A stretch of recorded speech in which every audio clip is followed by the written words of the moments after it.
Para quem não te conhece, diz lá o que é que tu fazes. Sou médico, para começar, dedicado a uma área que alguns acham que é esotérica. Não, isso é mas sério. sim, mas que tem tanto medicina como qualquer outra especialidade. Faço aquilo que se chama medicina estética, que basicamente permite às pessoas viver melhor consigo próprias. Achas que a medicina estética está ligada ao esoterismo? Qual é essa ligação ou que ideia que as pessoas têm nesse sentido? Esoterismo, passemos a força de expressão. Mas é aquela, às vezes, sensação que não é bem medicina, é uma coisa que está para ali entre a esteticista que faz as unhas e um médico que injeta umas coisas.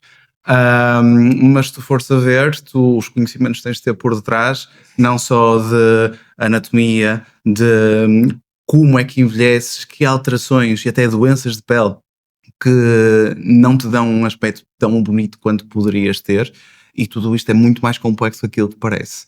Não é só aquelas histórias do curso de adjunto de fim de semana que tu viste a fazer meia dúzia de coisas e que consegues tratar o mundo todo, como às vezes querem fazer isto parecer. Não, são precisas muitas horas de estudo, muito trabalho aqui por trás, tal como uma cardiologia, tal como uma ortopedia, tal como uma cirurgia geral. É transversal, é médico. Mas estejam só que não é visto dessa maneira. Eu acho que uma das coisas que vos fez perder um bocadinho esse status foi o facto de hoje em dia tu teres imensos centros de estética sem médicos, sem profissionais capacitados para o caso. Eu não sei como é que lhes dão essa possibilidade de fazer isso. Também gostaria de saber, mas não sei. Então, mas não é uma ideia errada minha, não é? Porque não faz sentido tu ires a um solário, por exemplo, e há casos disso, onde fui ali a um solário e tiraram-me o bigode chinês, que é aquele bigodezinho que aparece aqui, injetaram-me ali umas coisas que eu não sei o que é que foi e fiquei espetacular. Isso faz sentido. Vou pegar-te na coisa ao contrário. O que parece ser simples, que é uma seringa com uma agulha na ponta, que é só atravessar a pele e carregar e estás a colocar ali o produto, pode ser muito mais que isso. Pegando no exemplo que bem me disseste. Preencher o bigode chinês, que é uma das queixas mais frequentes que nós temos. Tu, precisamente, nesta zona mais funda do bigode chinês, tens uma artéria, que é a artéria facial, que se vai comunicar com o teu olho. Se tu, por acaso, não estás atento, não sabes do que estás a fazer, não conheces a anatomia e até picas dentro da artéria e injetas o ácido hialurónico dentro da artéria, podes cegar a pessoa. E essa cegueira, na maioria dos casos, é irreversível. Uou. Diz-me como é que uma pessoa que não tem um background médico consegue, primeiro, identificar isto a tempo, porque aqui tempo é visão, e nós até há relativamente pouco tempo houve um caso em Valência de uma esteticista que fez isso e a pessoa ficou cega, precisou de tirar o olho fora porque o olho morreu. Estás a brincar? Não estou. Isto é tão sério quanto isto. E as pessoas têm que se lembrar que não é só o injetar, é o perceber o que é que está a acontecer e dar uma resposta atempada, porque depois que correu mal, vai para o médico. Ok? Portanto, uma pessoa para estar habilitada a fazer este tipo de procedimentos tem que ter este espectro completo. É o antever problemas, fazer as coisas com segurança, identificar problemas atempadamente e saber resolvê-los. Mas como é que estas pessoas conseguem fazer este tipo de procedimentos? Como é que uma pessoa que tem um solário, pá, nada contra a malta que tem solários, atenção, podemos falar sobre isso, eu sei que não queres falar muito sobre solários, falas em todos os podcasts que vais, mas e se falarmos não vai ser muito, mas a minha questão é essa, pá, quem tem um solário ou quem tem um centro de unhas ou um centro seja do que for, como é que é possível que não haja uma fiscalização disto ou como é que as pessoas têm esta liberdade de fazer este tipo de procedimentos? Olha, tu se quiseres, aqui nesta sala podes fazê-lo. Vais a certas plataformas que tens online, encomendas os produtos, eles entregam cá os produtos. Depois é só montas a agulha na seringa e estás a injetar. Ok? Agora, se isto é legal, não. Tu vais tomar uma vacina, por exemplo, ao solário ou a um centro de estética. Ou fazer uma colheita de análises a um centro de estética. Então, peraí, como estás a dizer que todos os centros de estética ou centros de unhas que estão a fazer é ilegal? É ilegal. Porque estão a executar procedimentos médicos, primeiro por alguém que não o é, e em segundo lugar também num local que não está certificado para o mesmo. Mas não há fiscalização sobre isto. Eu digo isto porquê? Porque eu vejo nas redes sociais, pá, eu não vejo tutoriais de pá, não é uma coisa que eu siga, vou-te ser sincero, mas vou sabendo de casa, através de pessoas que me são próximas, de pessoas que promovem no Instagram, no TikTok, seja onde for, sem qualquer tipo de pudor e com toda a liberdade esse tipo de procedimentos. Sim. Vem cá que eu injeto-lhe aqui um bocadinho, tiro-lhe o bigode ou tiro-lhe a rugota e não sei o quê. começa a haver alguma fiscalização, muito insuficiente neste momento, e a fiscalização que existe neste momento é por denúncia. Isto é, tu se identificares um sítio em que sabes que estão a oferecer serviços médicos não tendo certificação para tal, tu podes fazer uma denúncia à entidade reguladora da saúde que depois encaminha para a ASAI, ok? E a ASAI depois é que faz uma fiscalização, mas só sob denúncia. Não há uma procura ativa deste tipo de circunstâncias. Agora, as pessoas esquecem-se é que isto tem consequências, porque falei-te num caso extremo de cegueira, mas quem diz cegueira diz, por exemplo, tirar o suprimento sanguíneo, ou seja, a irrigação de uma determinada zona pelo mesmo fenómeno e a pele morrer, coisas deste género. É necrose, alergias, não é? Sim. Ou, por exemplo, uma pessoa, estás a injetar um produto, pode fazer uma reação alérgica grave, que é uma reação anafilática, tu precisas ter adrenalina à mão e outros fármacos para conseguir reverter essa situação, senão a pessoa pode morrer. E um DAE. Clear! Isso não é obrigatório. Não é... Dá jeito. Daria jeito. Eu gostaria de ter. Não podes ter. diz? Se uma regulamentação qualquer. Eu tive treino, acho que tive, quando tirei o suporte básico de vida, é que nós tínhamos a formação, já foi há. Tu tens de ter uma 15 formação anos, própria para utilizar o DAE e tem que ser renovada sem insistir. É isso. Houve Agora, uma mudança na lei. Uma clínica, neste momento das normativas, é aconselhado que tenha, não é obrigatório que tenha. Mas podes ter, mas mesmo assim tens de ter alguém. Tens de ter alguém que tenha formação para o utilizar. Mas, por exemplo, para um choque, uma reação anafilática, tu, se tiveres uma intervenção para que se identificar, lá está, aqui voltamos ao mesmo, não é só o saber fazer, é identificar para saber o que tenho que fazer a seguir da forma mais atempada. E se tu identificares prontamente, tu com fármacos consegues normalmente reverter essa situação, ou pelo menos aguentar essa situação até que chegue ajuda mais competente, como por exemplo chamar o 112 do INEM para te fazer um suporte diferenciado depois. Okay. Mas pelo menos na fase inicial tens que saber o que fazer. Ok? Por isso, sim, precisas estar num entorno médico porque estas coisas podem acontecer. Mas tu, a partir do momento em que andas de carro, tens risco de ter um acidente. Certo? Portanto, a partir do momento em que se pensa e em que se executa, tem que se ter esse sistema de background e de resposta rápida para fazer frente a estas coisas que podem acontecer. E isso tem que ser num entorno médico. Ponto. E isto é válido independentemente de quem faça. Porque um médico que vá fazer este tipo de procedimentos a um local que não é certificado também é algo que é ilegal. E que se alguma coisa corre mal, pode haver problemas. Ok? Jurídicos, inclusivamente. Porque o que está definido é que as Botox Parties, um médico ir a casa e fazer o Botox às amigas todas. Botox Party. Isto cá não é tão comum, mas nos Estados Unidos é relativamente frequente e, diga-se de passagem, obviamente também não é legal. Mas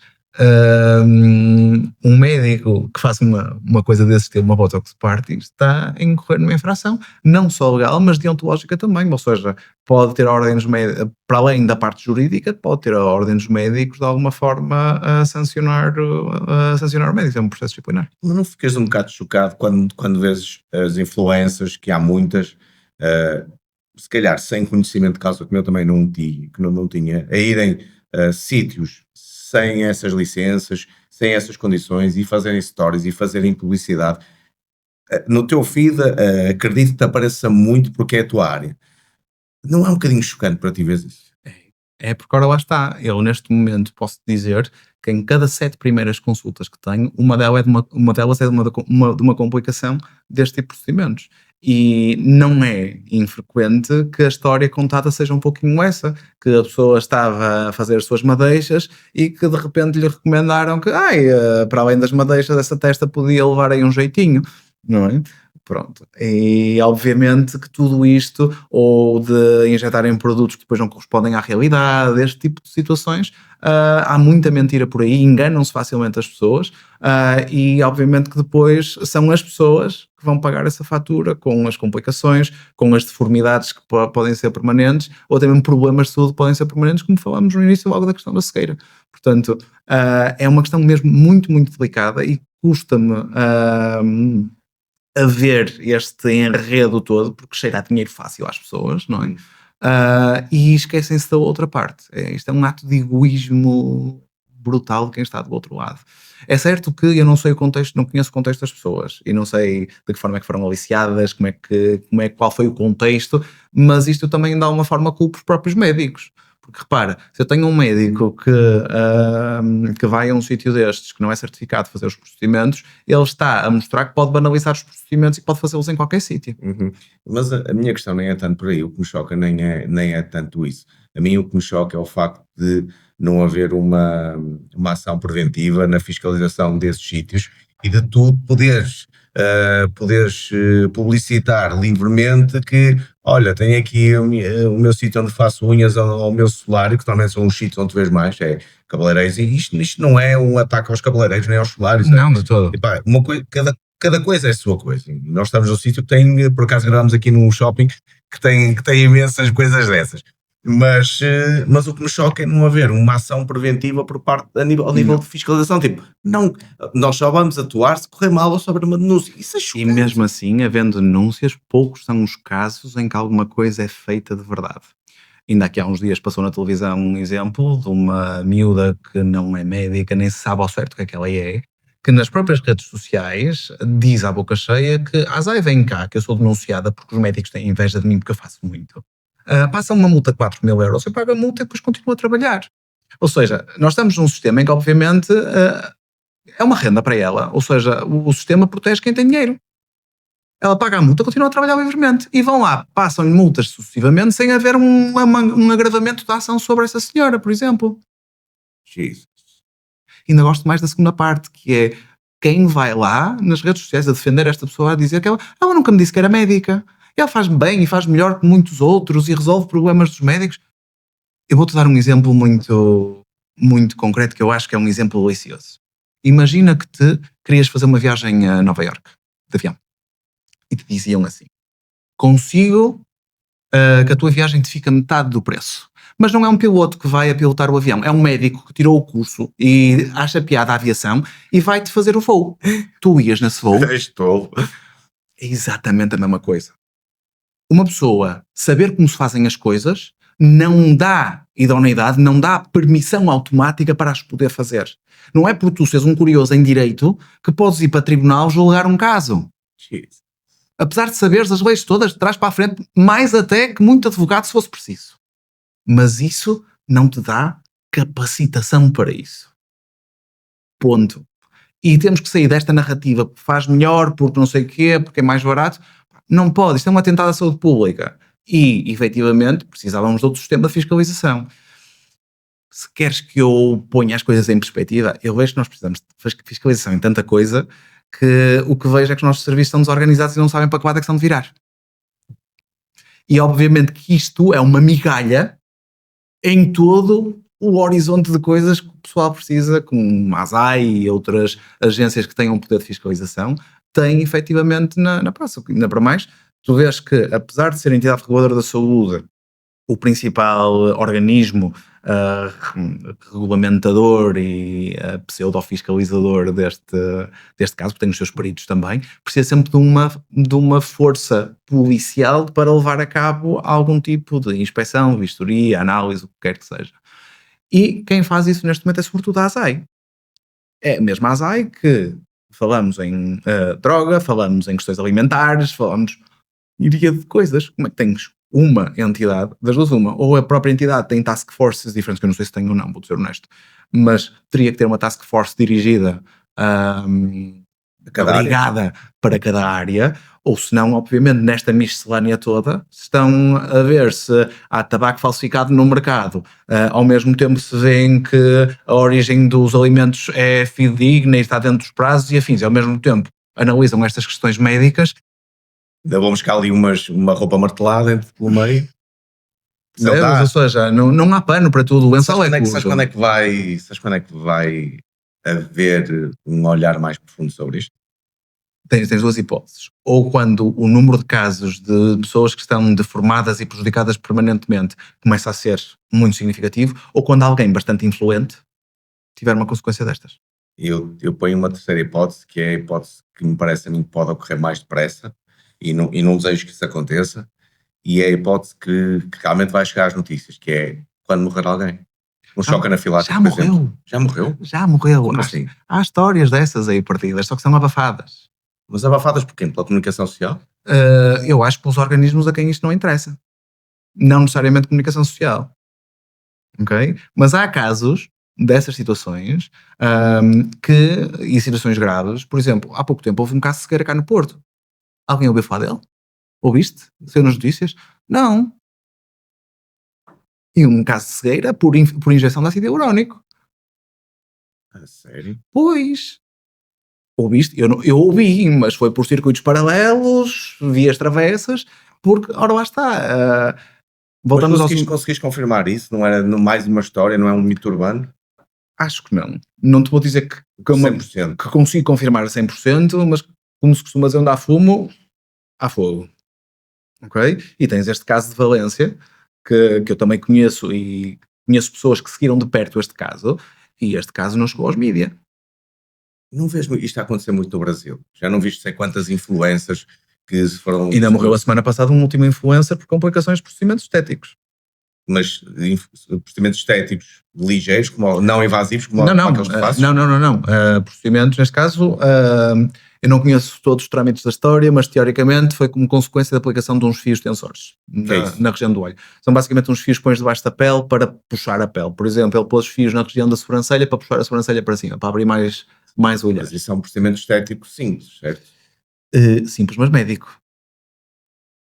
Porque tu tens nervos ali a passar, tens artérias ali a passar, é um material que fica durante não sei quantos meses na pele e por isso tens que cumprir regras de limpeza e desinfecção que caso não as cumpras vais ter bactérias que estão alojadas no fio ali constantemente a criar um processo inflamatório infeccioso. Mas isso envolve uma anestesia, envolve isobloco? Não, é uma anestesia local. Mas mesmo assim, estes produtos, mesmo parecendo coisas simples, têm esses riscos.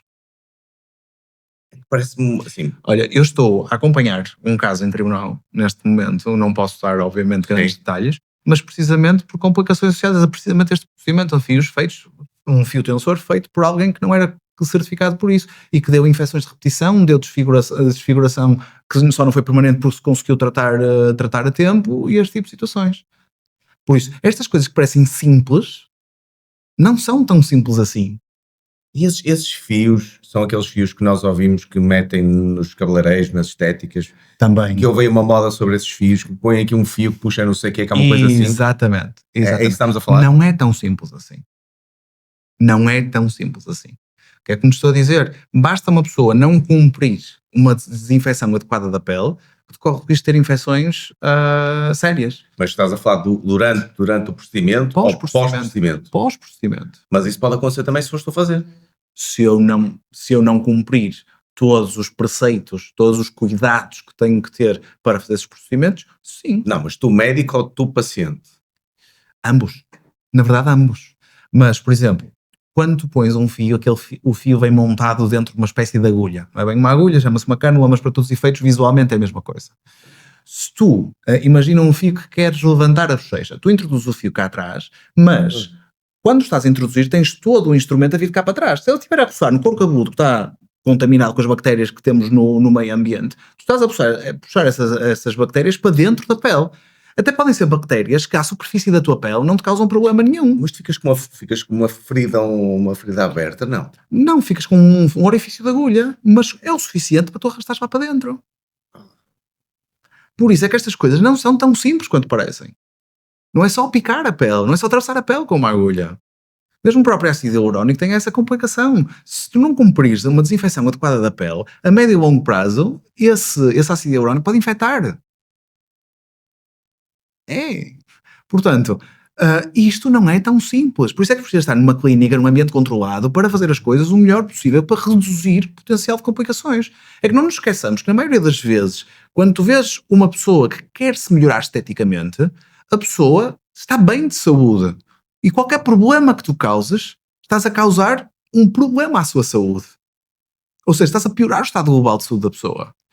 Que, quando tu tens uma pessoa que tem uma doença e que a queres curar, tu, para qualquer intervenção que faças, qualquer medicação que dês, tu tens uma noção de risco-benefício diferente. Porque mesmo que tu tenhas algum risco, esse risco pode compensar o benefício de curares a pessoa.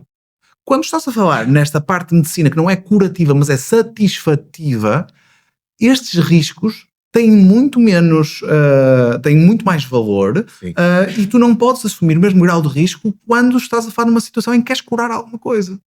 E por isso tens que ter o controle o máximo possível das potenciais complicações e potenciais problemas que podes causar aqui. Ou seja, a banalização disto é muito perigosa. Mas está completamente banalizado. Está completamente banalizado. E como te digo, a culpa é de vários setores. A culpa é de vários setores porque, por exemplo, vou dar outro exemplo. Tens esta questão que já te falei mesmo de médicos que vão fazer isto a espaços que não estão devidamente certificados e licenciados para isto, mas também critico ao mesmo tempo um médico, e atenção que eu já fiz isso no passado antes de ter alguma consciência, de ir para o Instagram picar-se em frente a um espelho. Tu fazes a ti próprio. A mim próprio. Sim. Eu neste momento, nos dias que correm, eu recuso-me a fazer procedimentos a mim próprio, porque acho que isso é desvirtuar completamente a prática e a responsabilidade daquilo que estão a fazer. Porque obviamente se estiveres a fazer em frente ao espelho não consegues ter os mesmos cuidados de desinfecção, não consegues ter uma técnica tão precisa, por mais destreza que tenhas. Não consegues. E sobretudo, mesmo que o faças, por favor não publiques isso nas tuas redes.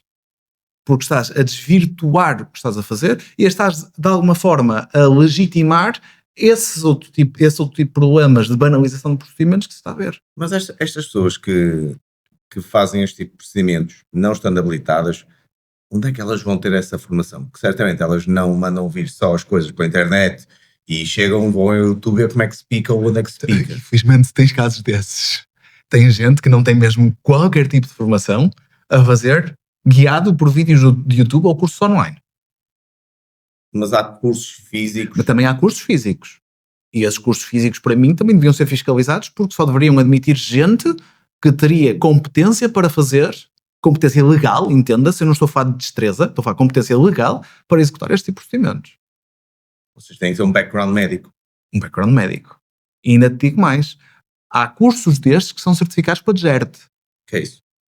Geral... não sei a sigla completa, mas é a Direção-Geral, basicamente, de Formação. Uma instituição pública que certifica formações que, como as instituições que estão a dar esta formação a não médicos, como são certificadas por essa própria entidade, podem passar diplomas que são certificados por essa entidade. Quanto maior for o mercado a nível financeiro, mais difícil vai ser trabalhar isto. Óbvio. Deve ser um mercado imenso. Como é óbvio. Para. Há muita gente a ganhar dinheiro com isto. Tens formação, tens fornecedores. Não é? E só aqui, nestes dois, tens uma fatia muito importante de interesse no negócio. Como é que é possível haver uma formação a este nível? Certificada, porque a partir daí, a partir do momento que estás uma formação dessas, através de uma entidade pública, estás a tornar legal o que é ilegal. De alguma forma, sim.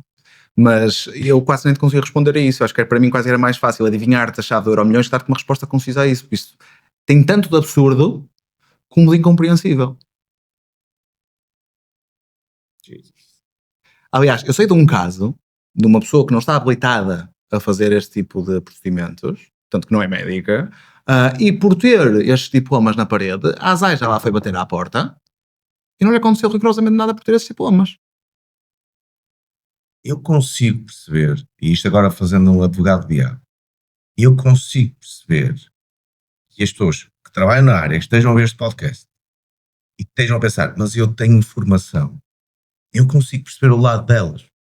Porque elas não deviam ter tido acesso a essa formação na primeira instância. E eu vou-te voltar à história do piloto. Tu, se quiseres, certo, podes fazer uma formação de aviação comercial. Se tu não tiveres a licença para pilotar, não podes pilotar um avião. Mas a eles foi-lhes dado uma licença. Não necessariamente. Foi-lhes dado um diploma de um curso.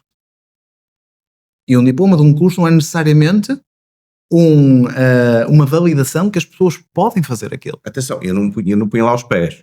É mesmo, por exemplo, até foi por isso que a própria Ordem dos Médicos neste momento já criou aquilo que se chama uma competência em medicina estética, que basicamente tu, perante os olhos da Ordem dos Médicos, teres verdadeira capacidade e capacitação para fazer esta área, tens que cumprir uma série de requisitos que vão bem para além só da questão de fazer um curso. tens de ter uma formação pós-graduada validada assim, mas para além disso tens de ter mais uma série de coisas.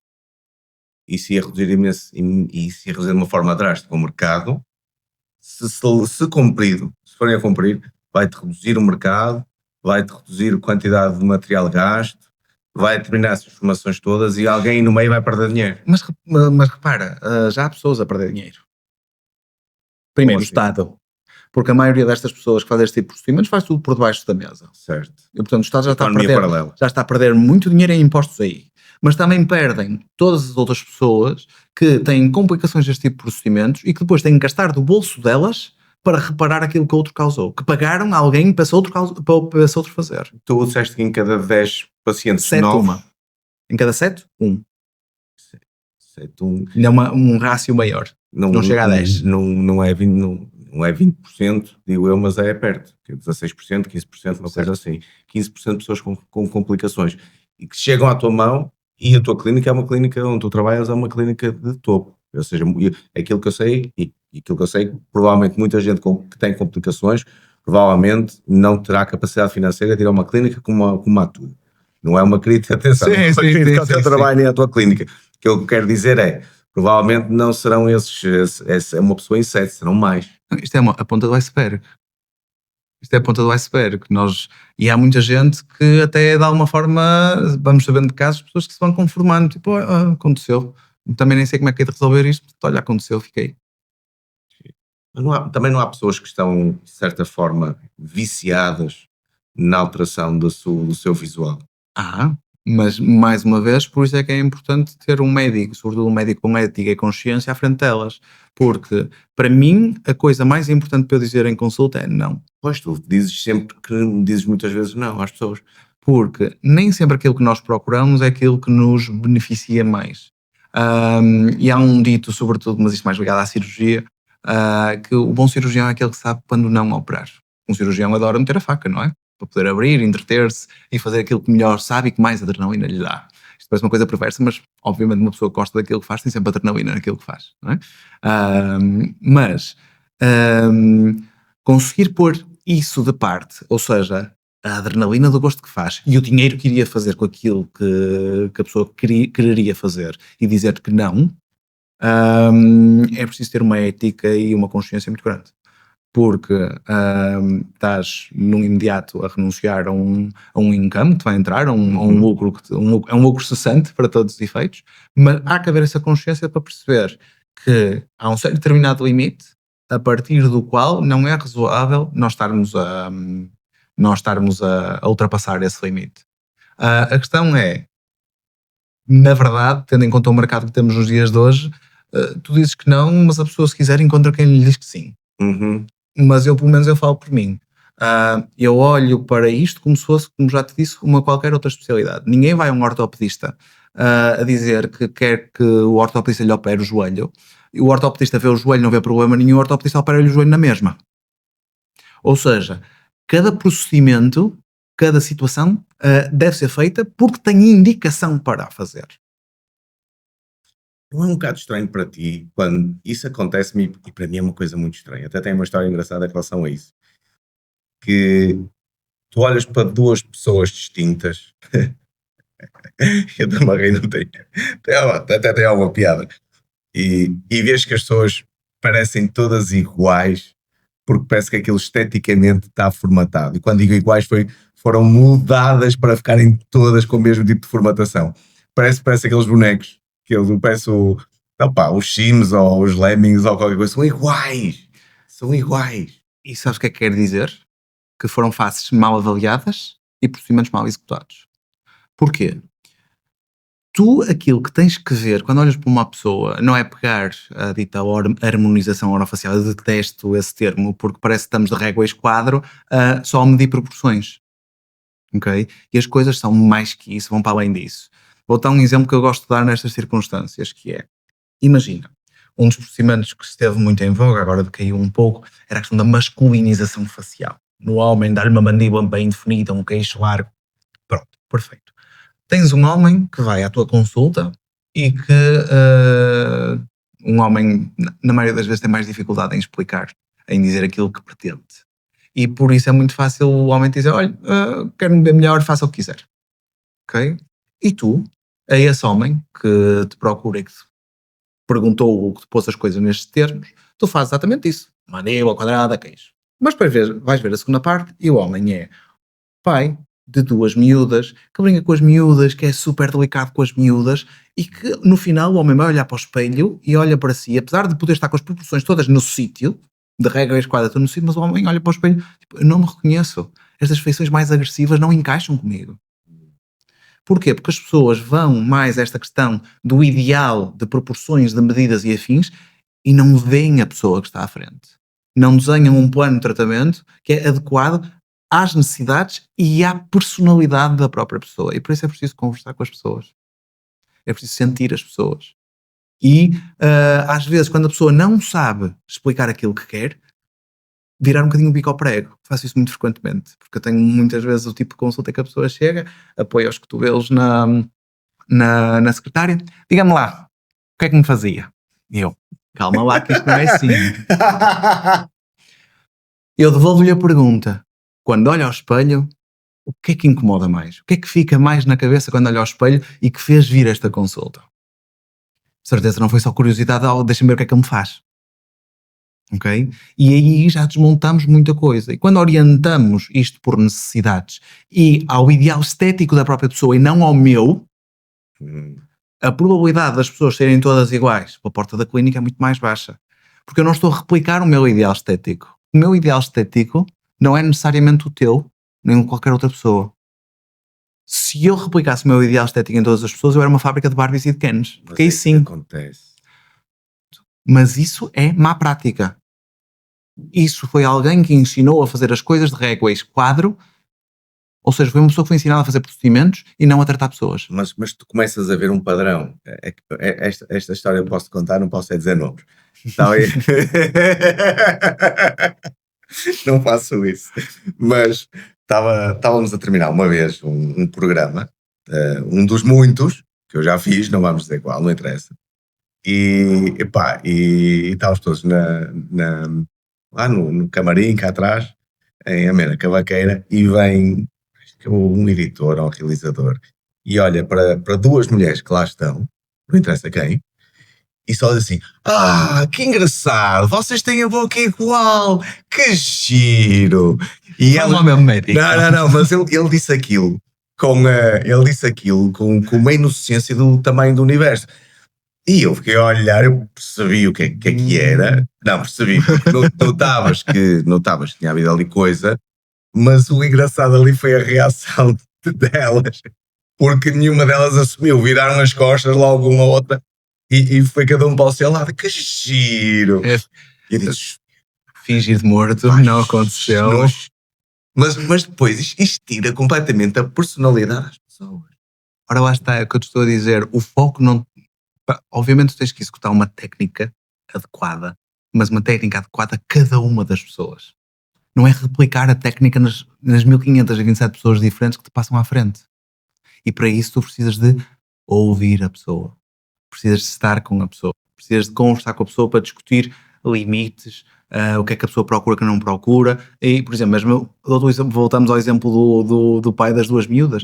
Se tu chegasse ao pai de 2 miúdas e dissesse: olha, vou-lhe pôr a mandíbula mais larga, bem mais definida, com o queixo mais largo, parecer um traço mais masculino, mais um pouco mais incisivo, provavelmente a pessoa se calhar não ia tanto por aí.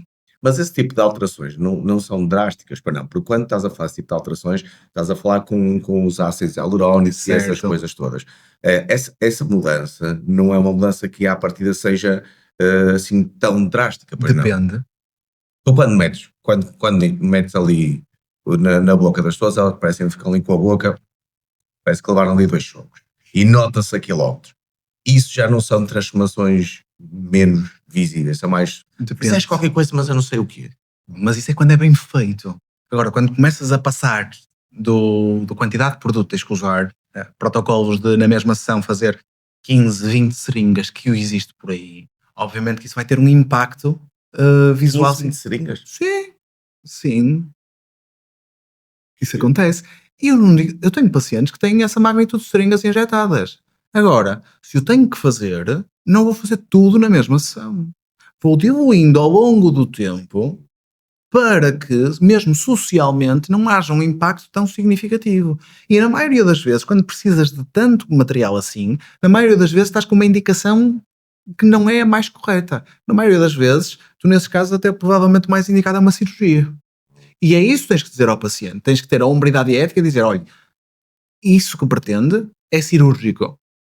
E eu não lhe consigo oferecer um resultado verdadeiramente cirúrgico. Agora o paciente diz assim, para mim está totalmente fora de questão fazer uma cirurgia. Pronto, mas aí consigo-lhe dar um resultado similar, chamemos assim, entre aspas, entre muitas aspas, mas, olha, até por uma questão de segurança e tudo, vamos fazer isto de uma forma faseada e não vamos fazer tudo de uma vez. Até por uma questão de segurança, porque repara, a diferença entre um medicamento e um veneno é a dose, certo? E o ácido hialurónico é uma das principais ferramentas que nós temos para esta questão de volumes. É uma substância que nós temos no nosso corpo e por isso é aquilo que nós chamamos altamente biocompatível, ou seja, com uma baixa probabilidade do nosso corpo reconhecer aquilo como estranho. Mas esse reconhecimento como estranho também é dose dependente. Se tu gerires um paciente e fizeres uma coisa mais faseada, em que fazes 3, 4 seringas de cada vez, nem que faças 3 ou 4 sessões, com esta quantidade de material, a probabilidade de teres problemas é muito menor do que se fizeres todas de uma só vez. Porque a quantidade geral que estás a apresentar ao teu sistema imunitário é muito maior. E não corres o risco de causar uma inflamação. E o risco de inflamação acaba por ser menor. Pode acontecer na mesma, mas é menor. Mas, sobretudo, tens esta questão da segurança, mas ao mesmo tempo a questão social. Porque tu não tens uma pessoa que te entrou de uma forma e saiu de outra completamente diferente. Há pessoas que gostam disso. E no mercado, graças a Deus, há gente para responder a todo tipo de solicitações. Agora, eu, por exemplo, na minha prática, eu não faço isso. Porque, ora lá está, acho que o constrangimento, por mais orgulhoso que tu estejas da transformação que fizeste em ti, o constrangimento de alguém olhar para ti, ter que olhar 2 vezes a pensar, és mesmo O que é que te tu? aconteceu? O que é que te aconteceu? Enquanto que, se tu até mesmo, vivemos na época das redes sociais, tu ao longo do tempo, ao longo do teu feed, estás a publicar, o teu feed, as tuas stories, estás a publicar fotos, em que vai havendo uma mudança gradual, não há aquele choque do, uou, o que é que se passou aqui? E socialmente, nas vidas agitadas que nós temos nos dias de hoje, é muito mais fácil tu ajustares uma coisa assim muito mais progressiva do que propriamente algo que é um choque. Obviamente, se fizesse uma cirurgia que seja transformadora, não necessariamente uma cirurgia plástica direta. Imagina, por exemplo, aquelas pessoas que têm o queixo muito projetado para a frente que até nem conseguem fechar os dentes como deve de ser. Mas só consegues solucionar isso com Com cirurgia, sim. Mas essas pessoas obviamente têm uma mudança muito radical no pós-operatório, porque tu puseste os ossos todos ali no sítio e na posição de vida, não é? Com quem tem um nariz demasiado grande e quer ajustar o nariz, uma rinoplastia, por exemplo, faz logo.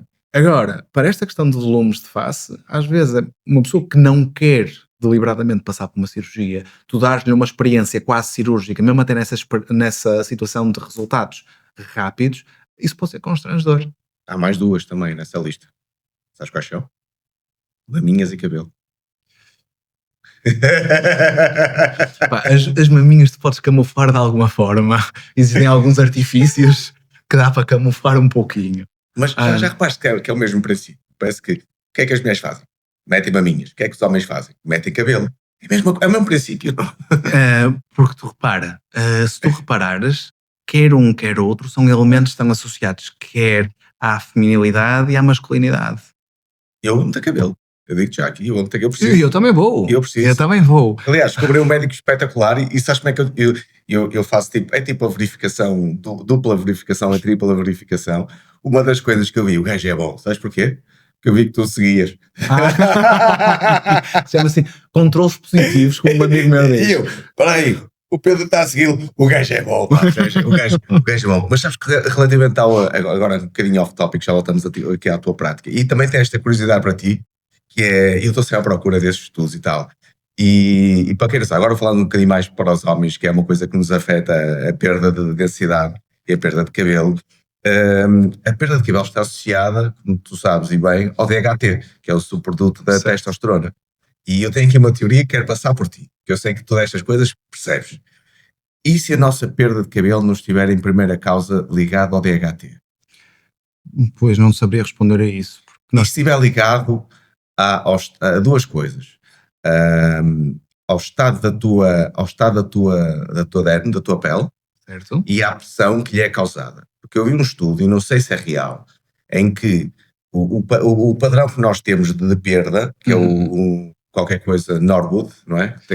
Norwood é uma escala. A escala É uma Norwood. escala para avaliar o grau de perda. Eles fizeram a sobreposição entre essa escala e a tensão associada ao couro cabeludo, pelo facto de termos algumas pessoas têm a pele mais fininha, e uma pele mais fininha quer dizer que há mais pressão em algumas zonas, e as zonas de mais pressão estava diretamente relacionada com o grau em que vais perdendo cabelo.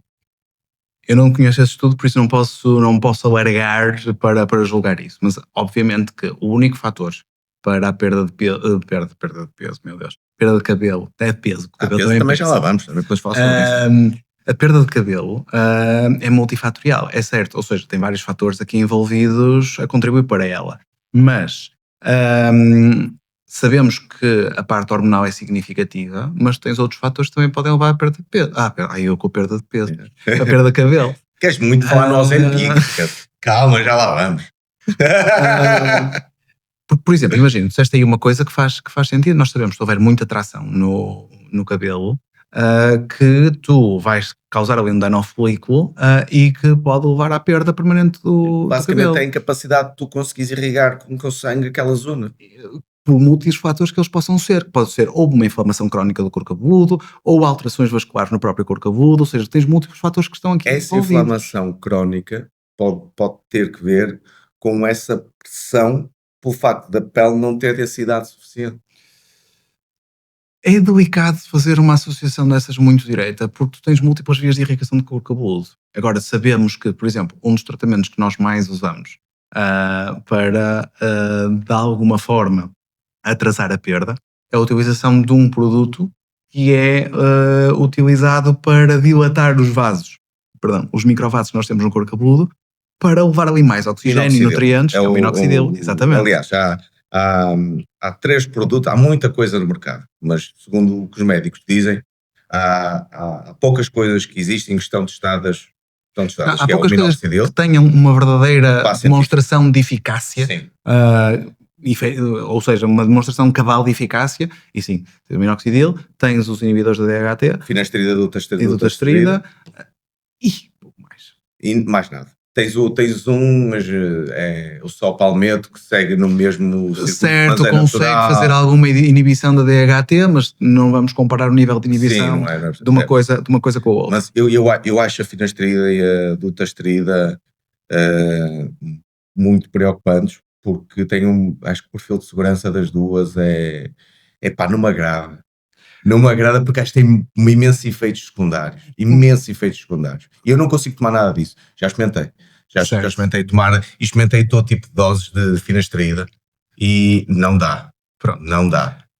Cada vez, e ainda há relativamente pouco tempo saiu um estudo sobre isso, que mostra que o perfil de segurança até é relativamente alto para as doses utilizadas para a questão capilar. Que é 1 grama por dia.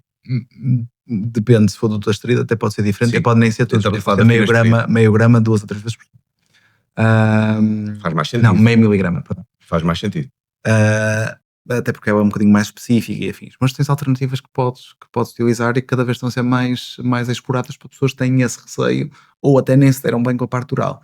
Apesar de, volto a dizer, aquilo que é considerado como mais eficaz é a via oral. Mas tu, por exemplo, tens a infiltração direta no couro cabeludo de dutasteride, por exemplo. E isso tens uma distribuição local só do fármaco e não tens os efeitos laterais sistémicos, ou seja, corporais do medicamento. Mas há quem faça isso cá? Sim. Tens dermatologistas. Não sabia disso. Tens dermatologistas, tens médicos de medicina estética que fazem tricologia, por isso... Mas não tens... mas depois esse efeito, sendo o couro cabeludo, não há depois uma propagação sistémica no corpo? Não, porque tu, primeiro, são doses muito baixas e que tu as injetas ou entregas com laser, por exemplo. Laser? Como assim? Sim. Fala mais! Que eu não sabia disso. Eu já não injeto dutasterida no meu couro cabeludo há muito tempo. Mas já injetaste? Também sofres do mesmo problema que eu, não é? Estamos aqui os Santo dois. António? Sim. O meu santo de eleição neste momento é o Santo António. Tu tens mais perda capilar na coroa. Na coroa, que é o padrão mais típico até da alopecia androgenética, que é a alopecia que está associada à parte masculina. Também pode acontecer nas mulheres, mas é a que está mais associada à parte masculina, porque está associada a esta questão da testosterona. O que eu faço um laser que basicamente me cria micro-reservatórios de dutasterida no couro cabeludo. Ao mesmo tempo que esse próprio laser consegue ativar algumas vias de regeneração do folículo, ok? E faço um 2 em 1. Primeiro, não tenho agulhas. Segundo, aplica-se topicamente a dutasterida que fica nesses tais reservatórios e durante alguns dias vai ficando ali a libertar. Mas tens de fazer quantas vezes no mês? Uma vez por mês. Uma vez por mês? Sim. Faz isso? Faço. Ainda fiz semana passada, sexta-feira. Ganda Pedro, pá, que ainda bem que te convidei para vir só podcast. Estás a tomar nota? Estou a apontar tudo, porque eu tenho aqui uma série de... Depois eu tenho um tipo de alopecia que é muito chata. Por exemplo, tu tens o tipo de alopecia androgenética, para perda de cabelo, aqui trocando as coisas miúdos, perdes cabelo para os homens, pá, basicamente. Testosterona, macho. Eu tenho uma alopecia um bocadinho, e o meu barbeiro goza comigo que eu tenho uma alopecia diferente. Também a alopecia começa de baixo para cima, uma alopecia retrógrada. E ele diz, é como tu, é um bocadinho como tu. Acho que é retrógrada que se diz, não é retrógrada, é um nome assim parecido, que é muito raro ter as pessoas que começam a perder o cabelo de baixo para cima, normalmente é em cima. E eu em cima ainda tenho alguma, para 43 anos a coisa não está má.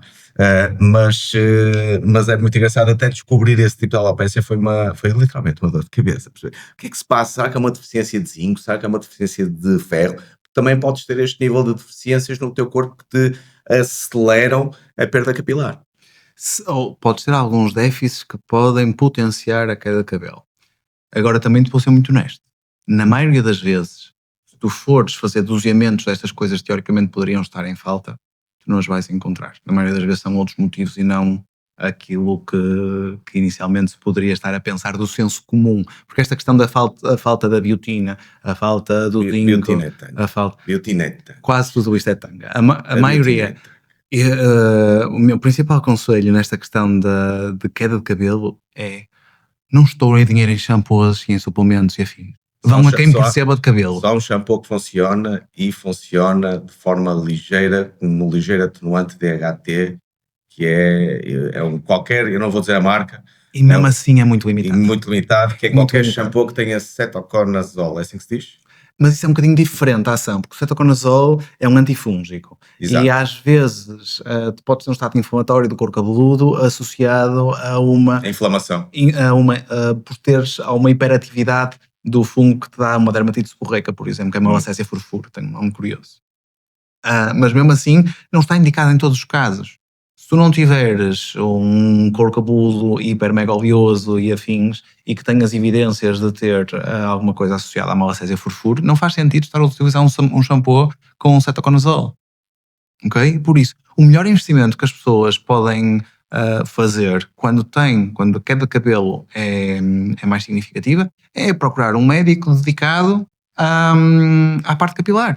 Mas o médico dedicado à parte capilar, aquilo que vai querer vender é um implante, não um transplante capilar. Fiz o termo. Depende. Se for um médico sério, eu conheço médicos dedicados à área capilar que não fazem transplante. Não fazem? Que não fazem transplante.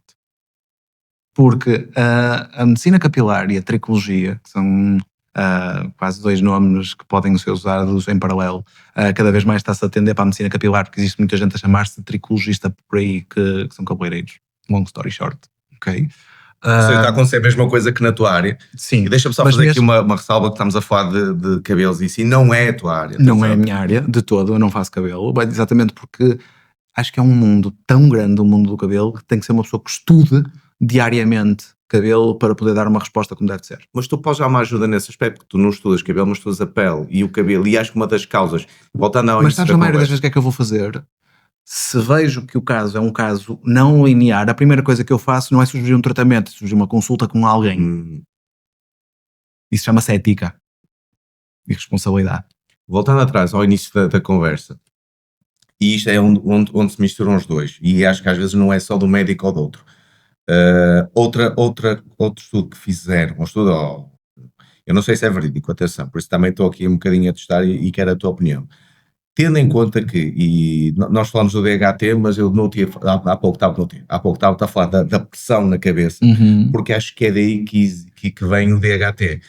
E a ideia que nós temos é que nós perdemos cabelo porque há pessoas que têm mais sensibilidade ao DHT.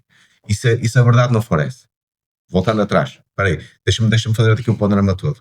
Temos aqui um excesso de pressão que vai causar uma inflamação no couro cabeludo, e ao causarmos essa inflamação, o corpo reage enviando mais DHT para aquela zona para baixar a inflamação, porque sabemos que o DHT ajuda a baixar a inflamação. Não necessariamente. Não necessariamente. Não necessariamente. Estamos a falar de vias completamente diferentes. Mas é que também, como te vou dizer, não conheço esse estudo, não te consigo desbravar Sim. isso porque não é a minha área de expertise, mas custa-me a comprar a parte toda da teoria. Nós sabemos que a questão da pressão pode influenciar na irrigação do couro cabeludo e, obviamente, se tu não tens nutrientes para alimentar aquele metabolismo, vais ter um sofrimento, entre aspas, do folículo, com perda do folículo. Okay? O que nós chamamos uma atrofia do folículo, ou até uma esclerose no folículo do jargão médico, que basicamente é o folículo enrijecer ao ponto de não conseguir que as células estaminais que estão na base regenerem um novo fio de cabelo. Okay? E a própria pressão só por si pode fazer isso. Agora, sabemos que com a ação da testosterona, este processo é um processo que está potenciado. Não necessariamente pela inflamação, mas mais por uma questão de irrigação. Daí funciona muito bem as dermapens, aquelas canetas que fazem furinhos, 0.6 na cabeça. Vão estimular ali a irrigação e todo o metabolismo e mecanismos de regeneração. Tu, basicamente, aquilo que acontece, tu ao induzir-te ali uma ferida, tu vais ativar uma cascata inflamatória benéfica para, tal como quando fazes uma ferida noutro sítio qualquer, que se gerem novos microvasos, que se gere novo tecido-são para reparar o dano que foi causado. Tu aqui aproveitas este mecanismo para tentar melhorar as condições locais do tecido para que não hajam estes fenómenos de perda de nutrição e de atrofia do próprio folículo. E que também acabas por aproveitar para penetrar princípios ativos que possam ser interessantes para melhorar as condições locais. Há também estudos e agora já indo mais ao encontro daquilo que tu fazes e também a tua opinião, o que é que achas dessas dermapens? As dermapens, para quem não conhece, não sei se podes explicar o que é que são. As pessoas também costumam fazer isso em casa, passando na testa, nas bochechas, na cara, causando um bocadinho de feridas. Estamos a falar de 0,6 a 1,5, se não estou em erro, se bem que... Pode ir mais até. Pode ir mais, mas é um exagero, não é? Parece que é um exagero. O que é que tu achas das pessoas usarem, e explica o que são as dermapens, ou esse tipo de canetas, e se achas que as pessoas fazerem isso em casa é algo benéfico, e o que é que podem tirar disso? Ora bem, a dermapen é um instrumento utilizado para fazer aquilo que se chama microagulhamento. Basicamente, tu crias múltiplas lesões controladas da pele para levar então este mecanismo regenerador que eu estava a falar do mecanismo de cicatrização. Okay? Com a cicatrização temos uma melhoria local, um estímulo local do tecido. Okay? Na prática, sobretudo por pele, tu ativas os fibroblastos a produzirem mais colagênio e teoricamente um colagênio mais funcional que te vai dar mais elasticidade à pele, dando mais elasticidade à pele, a pele fica mais firme com menos rugas. Okay? Grosso modo. Ou seja, fazes feridas para regenerar a tua pele. Exatamente. Estás a ver como é mais simples? Sim. Ora bem, vou pegar aqui numas agulhas, vou espetar todo, a ver se isto fica melhor. Agora pensa assim, a principal função da tua pele é servir de barreira para aquilo que entra e para aquilo que sai, ou seja, para não perder coisas boas que tem dentro e para não entrarem coisas más. Bactérias e afins. Por exemplo. E tu só deves fazer um procedimento destes em que vais comprometer de alguma forma esta função da pele num ambiente controlado. Porquê? Risco de infecções, risco de reações inflamatórias, Porque, por exemplo, se tu estás a penetrar as microagulhas, habitualmente utiliza-se um produto para ajudar as microagulhas a deslizarem, um produto que normalmente contém princípios ativos que queres penetrar para ajudarem no processo que tu estás ali de alguma forma a iniciar. Por exemplo, se eu sei que vou ter ali um processo cicatricial, vou dar já ali à pele nutrientes que eu sei que me vão ajudar a recuperar aquela pele, como vitaminas, sais minerais, outros nutrientes que possam até ajudar o próprio fibroblasto a produzir mais e melhor colagênio. Ou até se tiveres outras circunstâncias, como por exemplo, imagina uma pele com manchas, possa ajudar a penetrar também princípios ativos que me ajudem a controlar a produção de pigmento. Essa pele com manchas é o melasma, não é? Não necessariamente, há vários tipos de manchas. O melasma é um tipo de mancha, mas é um tipo de mancha que é uma tradução de um problema de inflamação da pele. Mas é um problema que tem-te aparecido muito, não é? Eu sou quase, entre aspas, especialista no tratamento dessa situação. Essas são aquelas manchinhas que as pessoas têm na pele. Aparece, isso é devido a quê? É agora pós-verão, não usar protetor solar? Porque é que as Na pessoas verdade, aparecem essas manchinhas? ainda não sabemos ao certo. Está muito associado, por exemplo, ao pós-gravidez. A sério? Sim. Porque o melasma, para nós definirmos de uma forma adequada, é um problema inflamatório crónico da pele. Crónico porque não tem cura, como se fosse uma diabetes ou como se fosse umas tensões altas, em que tu, para manter estas circunstâncias em dia, tens de tomar o comprimidinho todos os dias. Não é? E inflamatório porque o principal motor disto é uma inflamação crónica, uma microinflamação crónica na pele, ou seja, que está lá sempre, de forma constante. As pessoas mancham, mas isto é uma consequência e não a causa. Eu costumo comparar o melasma a um iceberg. A mancha é a parte de fora da água do iceberg. Debaixo tens um conjunto de outras coisas a acontecer, que é onde tem que estar o teu foco de tratamento. Clarear é fácil, só que estabilizar é que é a parte difícil. Tens esta microinflamação que te vai levar a que os microvasos que estão na pele estejam sempre dilatados. Tu, se bateres com a mão na mesa, a primeira resposta da pele é ficar vermelha, certo? Certo. Pronto.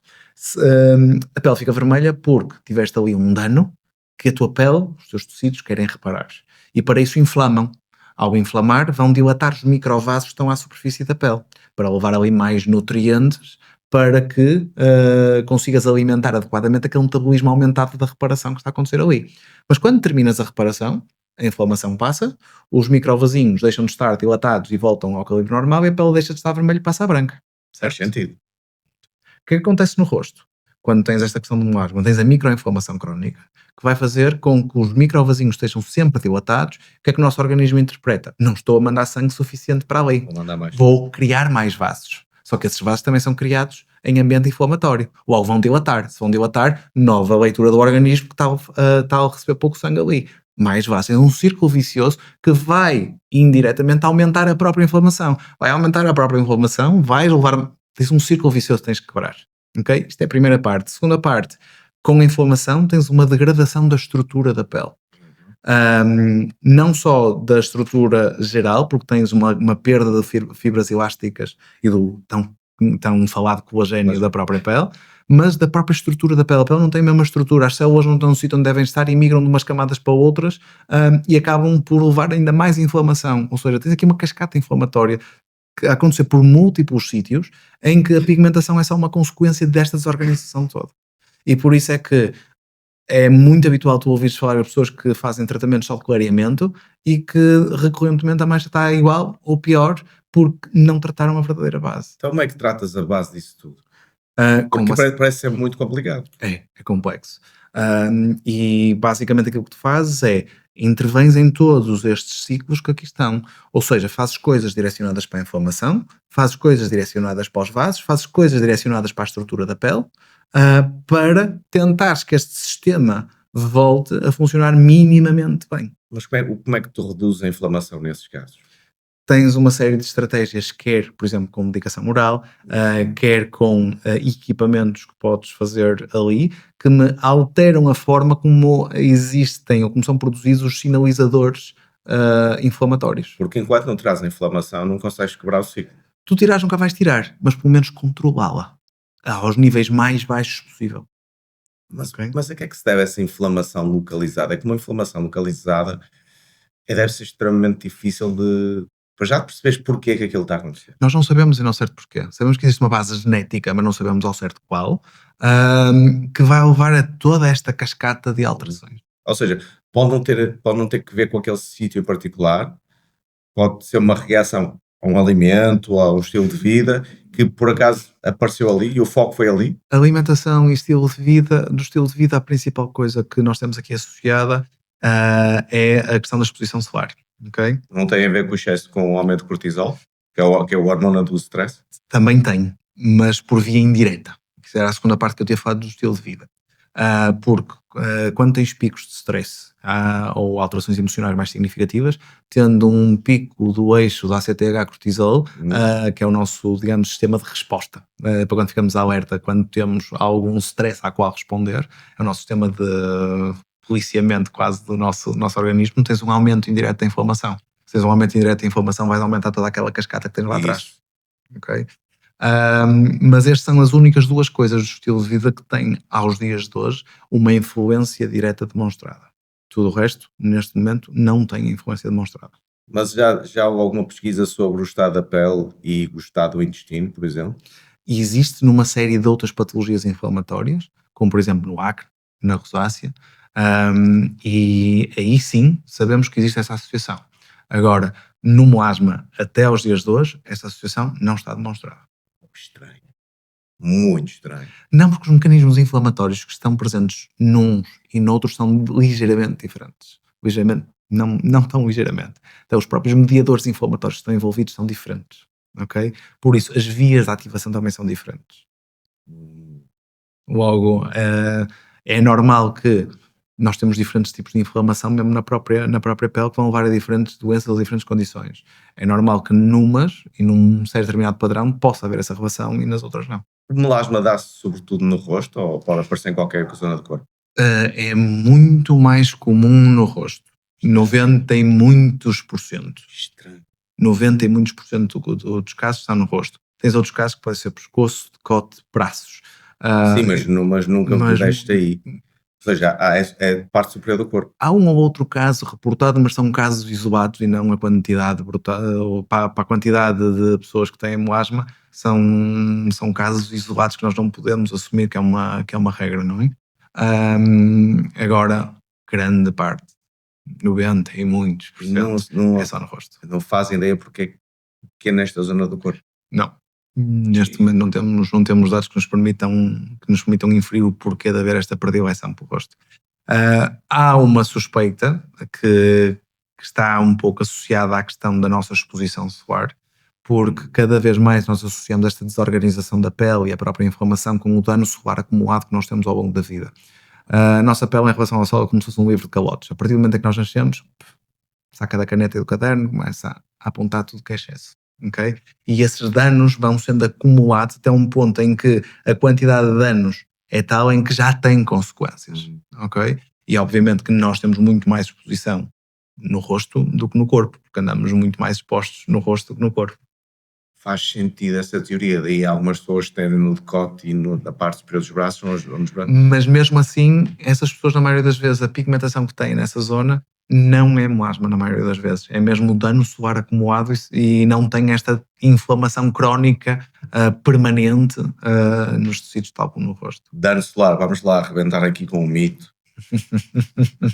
Até tenho medo. Não, já me deixaste triste hoje, que eu achei que isto era uma coisa, assim, deixaste-me triste. Nós há bocadinho estávamos, antes de começarmos a gravar, estávamos a falar sobre isso, sobre duas coisas, protetores solares, a tua opinião sobre essa, e eu levantei-te uma questão há pouco sobre o facto dos protetores solares estarem imbuídos de produtos que pudessem destabilizar o sistema endócrino, e parece que não é bem assim. Certo. Sabes que nós vivemos numa época em que o alarmismo vende, ok? E a questão dos disruptores endócrinos, na maioria das circunstâncias, não passa disso. Só para quem está a ver, pode explicar o que é um disruptor desses?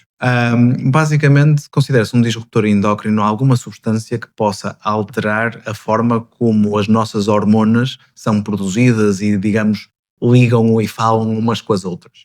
E que isso tem consequências no nosso metabolismo geral, porque as hormonas acabam por ser os sentinelas reguladores de uma série de sistemas diferentes. Okay? E quer ativadores ou até mesmo bloqueadores de algumas de alguns fenómenos que acontecem no nosso corpo. E que algumas substâncias podem ter uma influência então direta neste tipo de regulação. Aquilo que nós cada vez mais vemos é que na regulação que temos nos dias de hoje, isso não passa mais de um fé-diver, de um mito, do que propriamente uma realidade. Por exemplo, antes que aos protetores solares, para as pessoas terem noção que é uma coisa que nos inunda frequentemente a nível de publicidade, a nível de redes, mas publicidade nem falo só de publicidade de redes, falo mesmo na própria televisão, porque de certeza já ouviste falar de parabenos. Sim. Pronto. Este gel de banho é sem parabenos, sem isto, sem aquilo, sem aquilo. Porque os parabenos foram associados então a terem a possibilidade de terem esta influência no nosso sistema endócrino, nas nossas hormonas. A questão é, o parabeno é um conservante para manter, por exemplo, os nossos géis de banho, os shampoos, livres de bactérias, porque as bactérias não cresçam ali. Nós, quando compramos um gel de banho, ele dura-nos não sei quanto tempo, não é? E a partir do momento em que o abrimos, existe o risco de ser contaminado. Ok? Eu, para a minha casa, eu prefiro ter um produto em que tenho a certeza que ele se mantém nas condições adequadas para eu pôr sobre a minha pele. E por isso prefiro que ele tenha parabenos.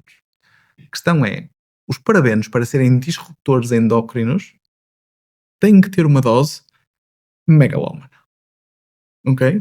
E por isso, nas doses que estão legisladas, o potencial disso acontecer é diminuto. Voltamos àquela história que falamos há pouco.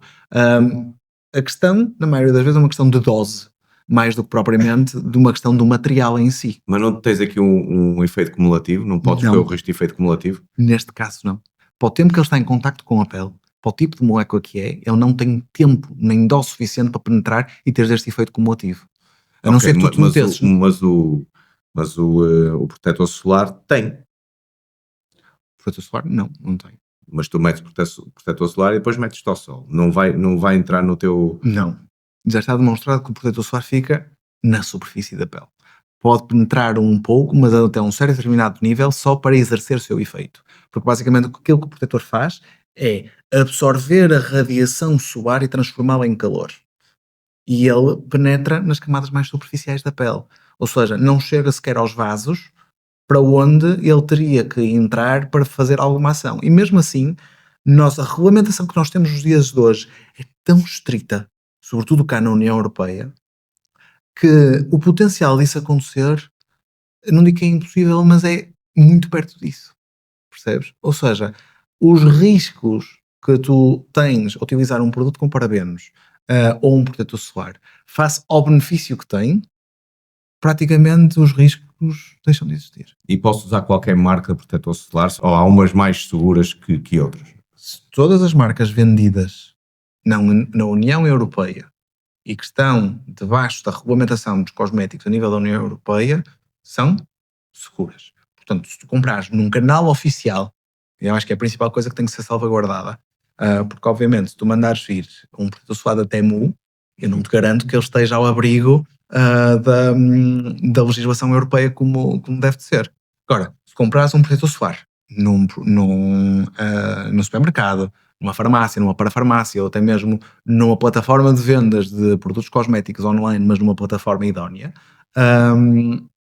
teoricamente vão estar todos debaixo deste chapéu. E por isso o risco em relação a estes disruptores endócrinos e outros potenciais riscos tóxicos praticamente não se põe. Tens consciência que há um alarmismo gigante nas redes sociais por parte de especialistas e não especialistas e pseudo-especialistas? Por pseudo-especialistas, pseudo-especialistas sobre os efeitos adversos dos protetores solares. E se calhar há aqui uma coisa, que é há uma coisa que dizes que é na União Europeia.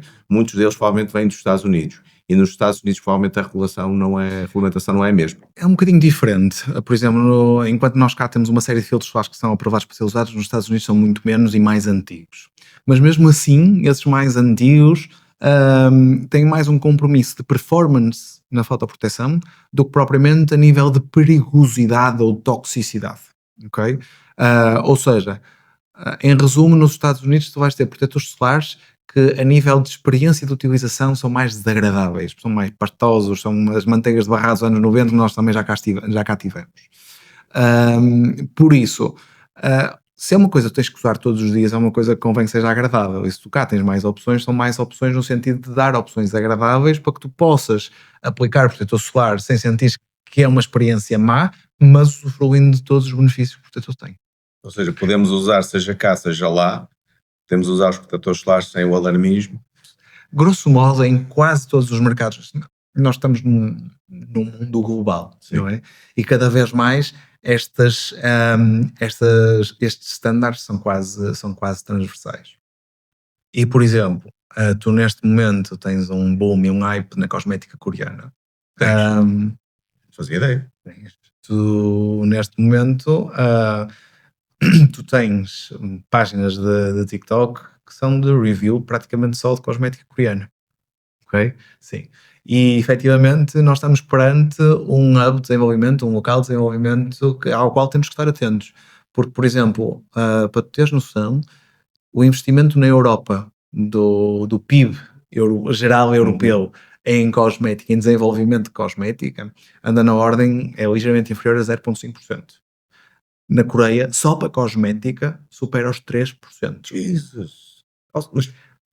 E estamos a falar de um país pequenino, a Coreia do Sul. Relativamente pequeno, sim.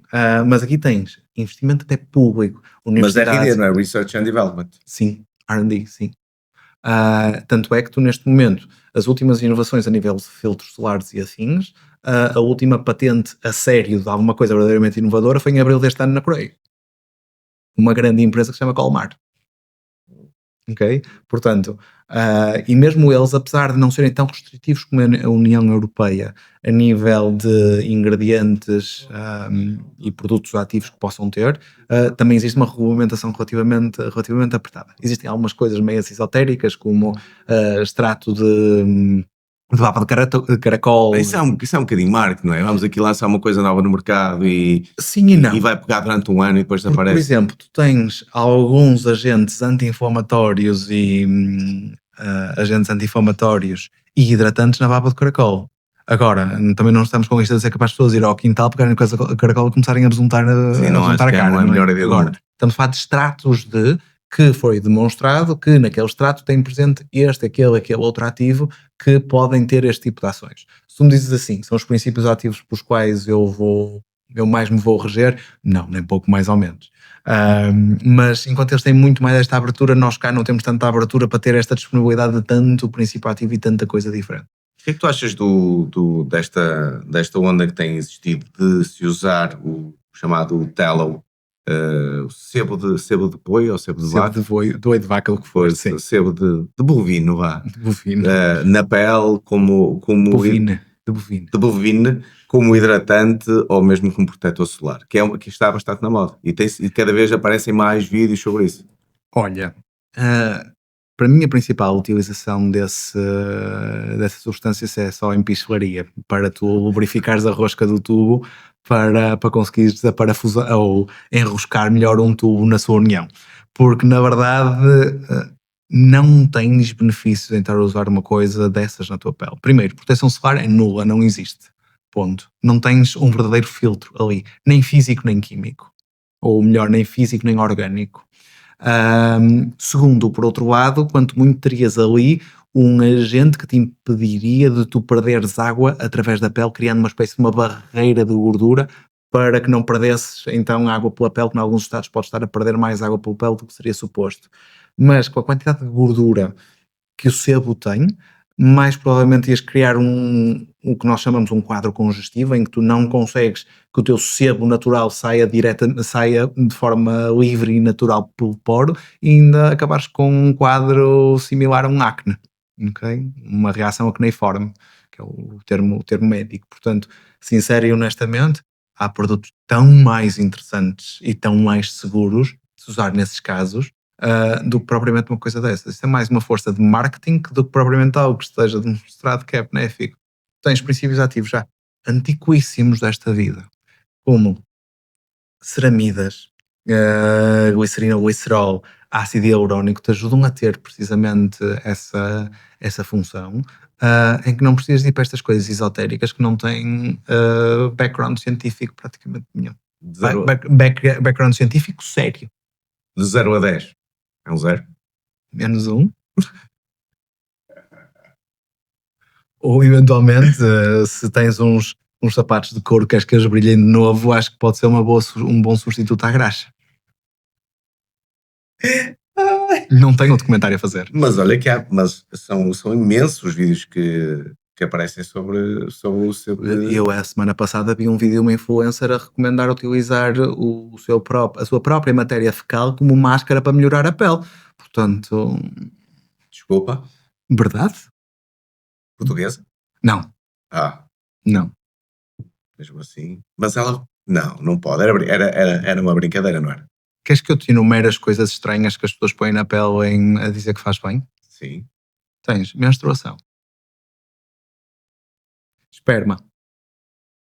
Esperma já ouvi até para a celulite, para melhorar a celulite. Tens a questão das fezes, como te estava a dizer. Ou seja, coisas mais ridículas que tu possas imaginar. Quer dizer, tens uma indústria que investe milhões em investigação e desenvolvimento para as pessoas porem caca no rosto? Está tudo bem? E se for de galinha? Que eu vi a VS? Se for da galinha dos ovos de ouro, é capaz de resultar em mais qualquer coisa, mas à parte disso. Jesus. Sim. Sim. Eu não sei como é que entramos na leviandade, porque não tenho outro termo bonito e politicamente correto para definir isto. Tu sabes que tens uma indústria, não me venham com a história do Big Pharma, pelo amor de Deus, que isso também é outro argumento que eu já tenho pela ponta dos poucos cabelos que ainda tenho. Mas se há uma investigação de milhões, bilhões, para que a cosmética seja eficaz e segura e vamos voltar à idade das cavernas? Não, gente, pelo amor de Deus, já não estamos nessa fase. Cristo já morreu, já nasceu, já morreu, já passaram 2025 anos. Não vamos estar no tempo do antes de Cristo com soluções de antes de Cristo. Porque para essa ordem lógica vamos demonizar os telefones que temos no bolso e que nos dão super jeito nos dias em que vivemos, porque é uma coisa do atual e porque estamos a dar lucro a alguém que o está a fazer e está a vender. Já ouviste dizer isso sobre os telemóveis?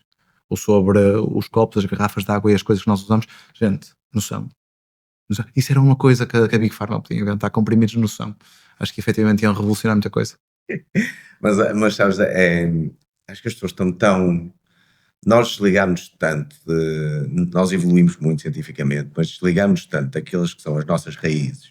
E acho que há aqui, e já não parte da parte estética, já não tem ligação à parte estética. Nós ansiamos tanto, e especialmente as pessoas que moram nas cidades grandes, ligamos tanto as nossas raízes, procuramos qualquer coisa que nos faça voltar a estar em contacto com elas. Mas há mínimos. Há mínimos ou limpos? Há mínimos. E acho que fazer uma máscara de cocó não está abaixo do mínimo. Será que alguém fez isso tipo uma grande prank? Percebe? Tipo, vamos pôr estes idiotas olha todos que eu acho, a meter fezes na cara. Olha que eu acho. Que assim, é que de nenhum ponto de vista faz sentido. Que é, então vamos lá pegar nas toxinas que saem do nosso corpo, que é aquilo que nós não queremos, e vamos reintroduzi-las no sítio que tem que estar tipo.